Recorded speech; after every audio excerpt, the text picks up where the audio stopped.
Christmas tree lightings, parades, and other holiday festivities are in full swing across East Alabama. Dry weather and cold temperatures returning to East Alabama. We'll have the complete forecast details coming up. Coming up in sports, Jacksonville football season comes to a close, which means it is officially basketball and wrestling season for every team in Calhoun and Cleveland County. EAN Local News starts now.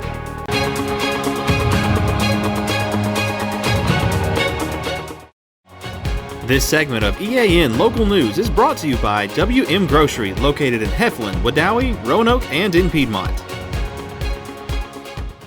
Hi, we're glad you could join us. I'm Katie Edwards. And I'm Mike Stedham. The city of Heflin started off their Christmas celebration the day after Thanksgiving with the annual Christmas tree lighting ceremony. Each year, the program features the addition of a new ornament for the tree, honoring one of downtown Heflin's longtime businesses. This year's ornament was dedicated to Wright Drugs, which closed down after more than 120 years of service to Cleveland County residents.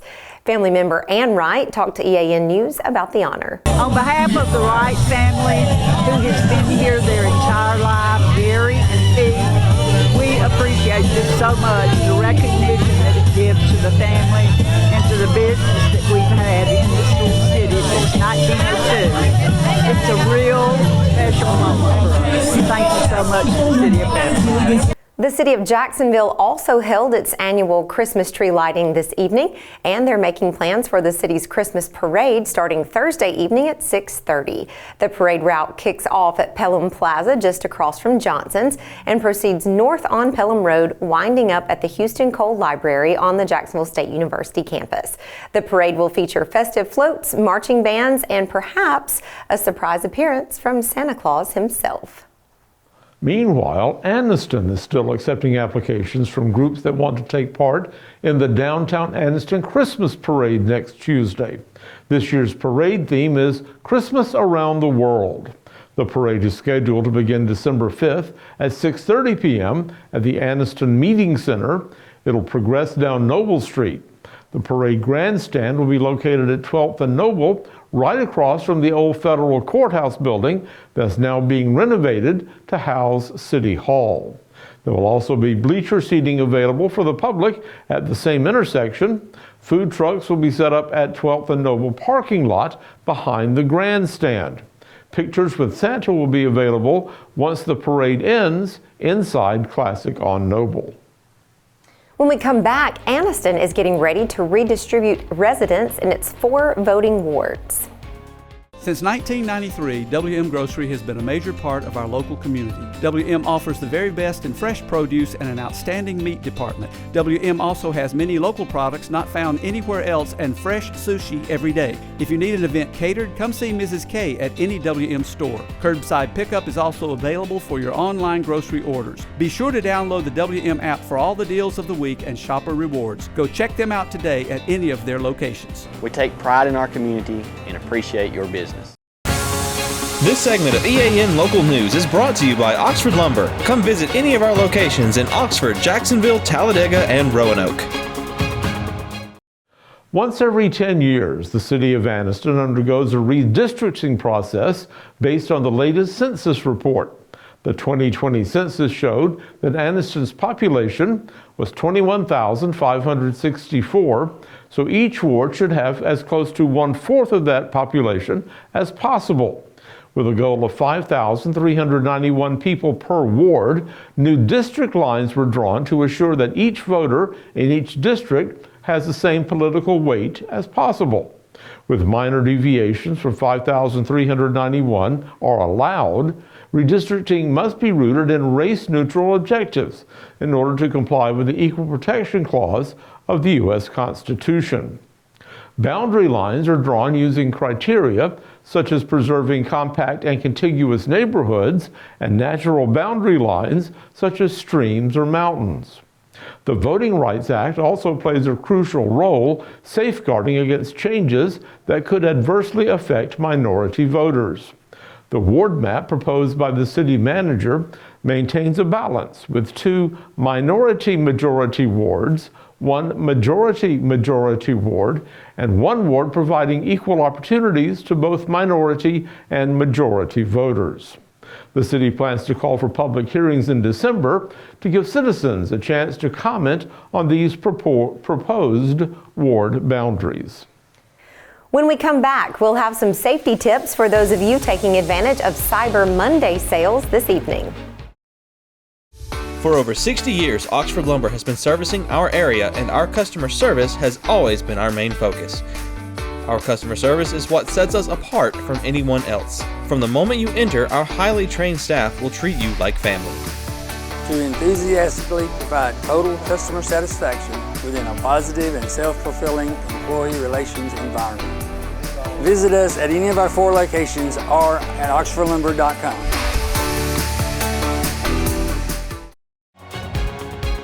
This segment of EAN Local News is brought to you by Waldrop Manufacturing, metal buildings made right here in Calhoun County. Online shoppers have been busy this Cyber Monday, scooping up deals from electronics to clothing to athletic equipment. Unfortunately, wherever consumers go, criminals will soon follow. The Calhoun County Emergency Management Agency has these words of warning for those of you who plan to spend part of this evening looking for last-minute bargains. First, stick to trusted websites. Check those URLs to make sure you're spending money with the authentic retailers. Second, beware of phishing, which may target you with unsolicited emails and links. Next, shop only secure networks and avoid public Wi-Fi to make purchases. Fourth, monitor your accounts to make sure no one has made any unauthorized purchases. Fifth, research deals. Just because one site claims to have the lowest price, you may still find a better deal elsewhere. And finally, trust your instincts. If it sounds too good to be true, it probably is. And now that Black Friday and Shop Small Saturday are through for the year, and Cyber Monday is coming to a close in a few hours, the last big event of the commercial giving season is tomorrow, and that is Giving Tuesday. Since 2012, consumers have been encouraged to become donors to local charities, nonprofits, and other civic improvement groups. In the U.S. alone, 300 community campaigns rally thousands of nonprofits, foundations, grassroots organizations, small businesses, and generous individuals to give back. During last year's Giving Tuesday, an estimated $3.1 billion was donated in 24 hours in the U.S. alone. That's a 15% increase over prior year and a 25% increase since 2020. Well, I hope your family had a wonderful Thanksgiving. It sure felt like Thanksgiving, didn't it? It was great. Crisp, cool air. It was wonderful. And I'm assuming it's here to stick around. Well, once again, the expert, the guru, the knower of all things weather, John Holder, is standing by right now in the EAN Weather Center. John, what is happening? Mike and Katie, it doesn't take a guru to figure out it's going to be cold tonight across East Alabama. We'll have the complete forecast details next. For metal buildings in Alabama and the Southeast, Waldrop Manufacturing is your one-stop source. A Waldrop metal building provides the coverage and protection your investments need. They specialize in carports, RV covers, portable buildings, and storage buildings. Stop paying rent for storage. With Waldrop's price per foot, you can actually save money by buying straight from the manufacturer. Waldrop buildings are guaranteed because Waldrop manufactures buildings with U.S. steel right here in Calhoun County. Waldrop Manufacturing, serving the entire Southeast. Give them a call today. Well, despite near maximum sunshine today across East Alabama, that did not equal warm temperatures. After a morning low of 37, rising only to 51 for the high today. We went from well above normal in the temperatures last week to well below normal today, about 11 degrees below the average. That nighttime low this morning was about where we should be for this time of year. Record high temperature 81, the record low 22. Sun rising tomorrow not until 6:27. And look at that sunset tonight.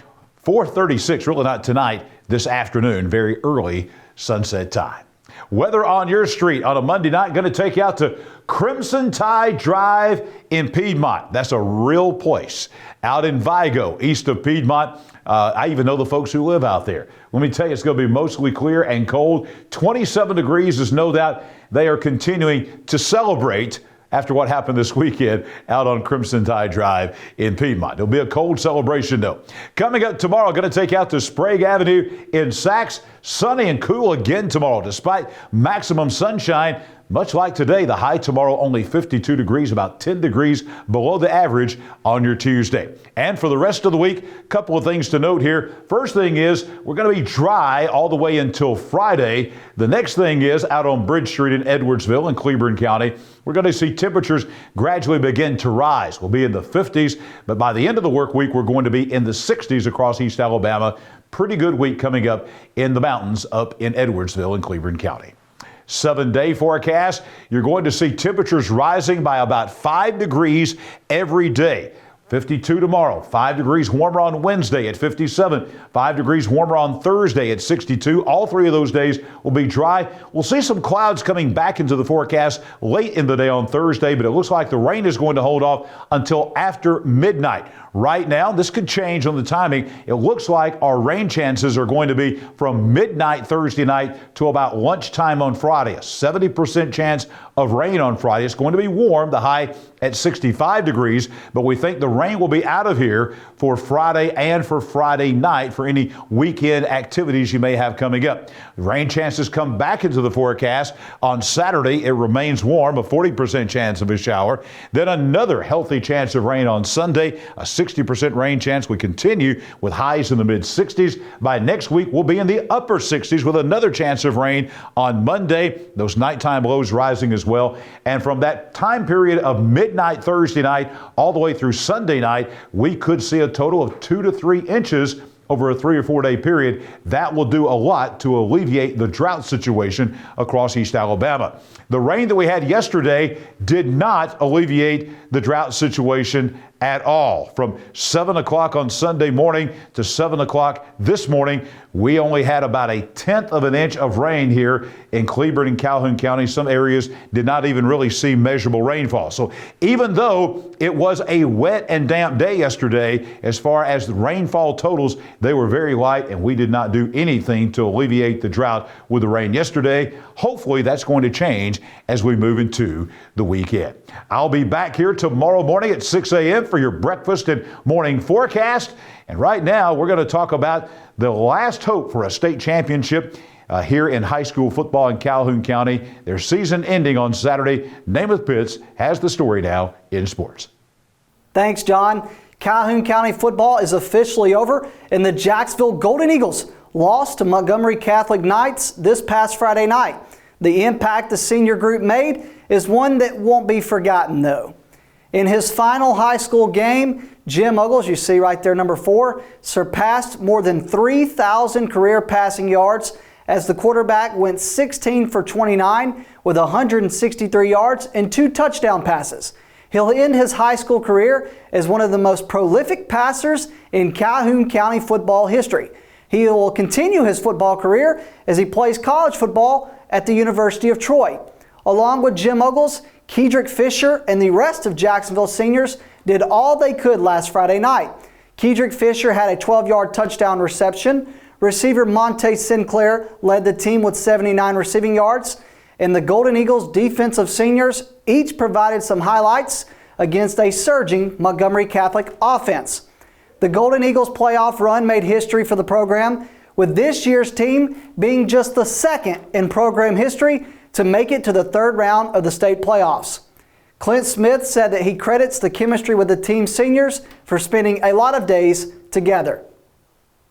With Jacksonville losing to Montgomery Catholic this past Friday night, that means that every team in Calhoun and Cleburne County is now officially playing basketball. And there are many games taking place tonight in the area.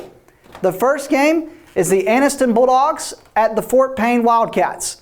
Anniston makes the trip north as the Bulldogs look to handle the home team, Fort Payne. The key performers for Anniston up to this point in the season have been Isaiah Allen, Delroy Francis, and Kyron Brown. Fort Payne is led by one of the top coaches in the state of Alabama, Robbie Coker, who made the move from Plainview over the offseason. Fort Payne is led by Joshua Scott, Jaden Willoughby, and Bank Bates.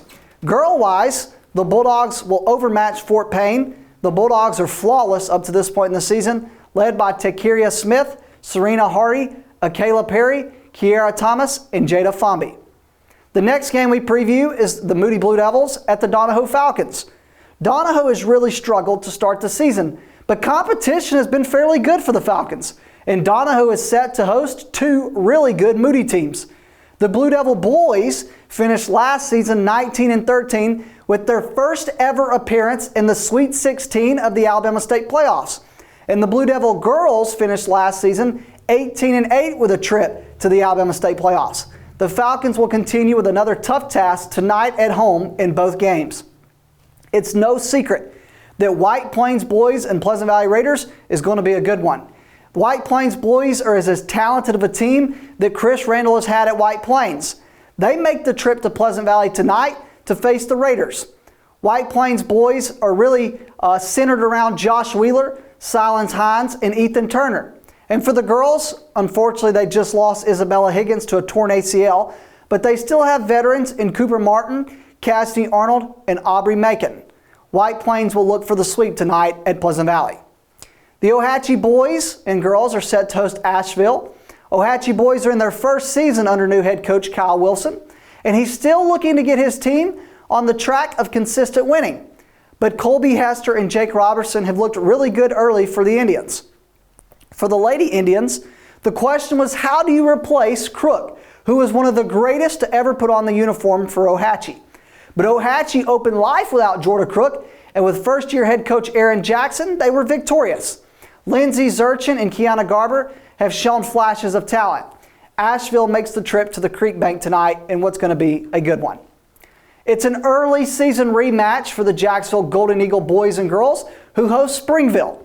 Springville boys won the first meeting 70-64. Devin Barksdale poured in 24 points in the first meeting, but the two-time defending Class 4A state champion Jacksonville was without their football players at the time. And the Springville girls also beat Jacksonville in their first meeting 68-36. Ashley Grant led Jacksonville with 12 points, hitting 5 of 11 shots from the field. She made 2 3-pointers, and we will see if she can get more production from those around her this time. Speaking of rematches, here is another one. Raglan and Jacksonville Christian will meet for a second time this season. The Raglan Purple Devil boys took the first meeting in a close one, 63-57. Noah Lee for JCA had 26 points and 14 rebounds. Bryson Dowdy added 13 points and 5 boards. And Jesse Ganaway had 11 points, 6 rebounds, 2 assists, and 3 steals.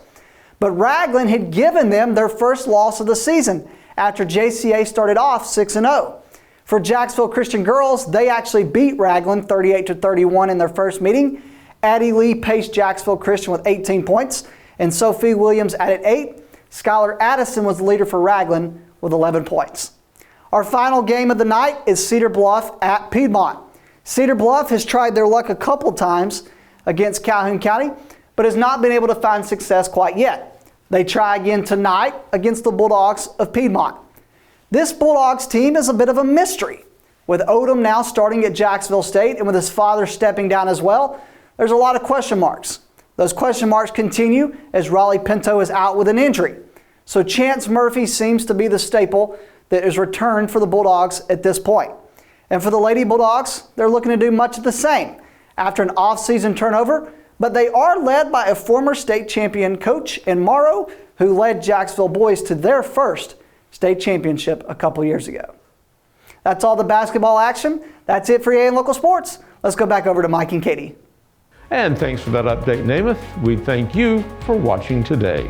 And you can find us here online every weekday on Facebook, YouTube, or Instagram, and on our website, eastalabamanow.com. Just go to our video feed and watch us whenever it's convenient for you.